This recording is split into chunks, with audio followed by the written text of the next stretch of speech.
Excellency, how are you?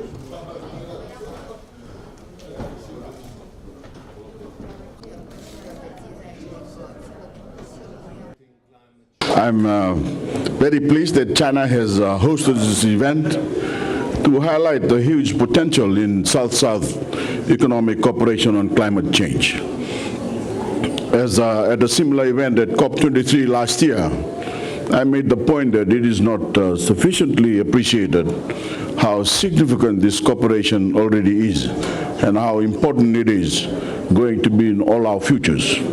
And I very much appreciate the important leadership role that China is playing, along with other nations such as India, in helping to draw global attention to the great potential this offers in the climate struggle.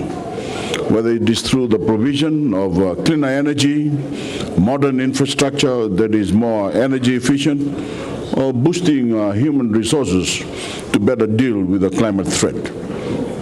I also want to take this opportunity to thank the government of China and India for the support they gave towards Fiji's COP23 presidency. This was, Your Excellencies, a South-South transfer of resources that helped Fiji enable Fiji to become the first small island developing state to preside over the UN climate negotiations. And we very much appreciate that generosity and the opportunity it gave Fijians and other climate vulnerable people to have their voices heard. I made the point as COP23 president that for far too long, our global conversation about climate action, especially when it comes to finance and technology, assume that all the answers to the big questions lie in the north, among the developed nations.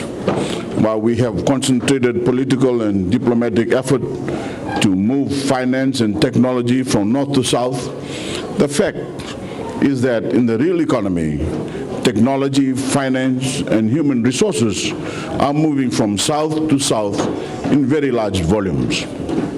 And this is leading to geopolitical shifts in influence that some may find uncomfortable.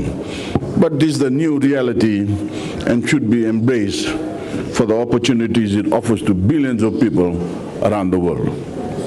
There is a long list of countries in what is called the Global South that make significant contributions to the economic development of other nations in the South, and these contributions are extremely important.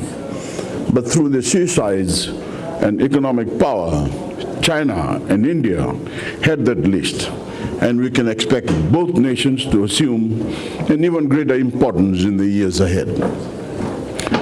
China's Belt and Road strategy is a massive investment in infrastructure in the future global economy.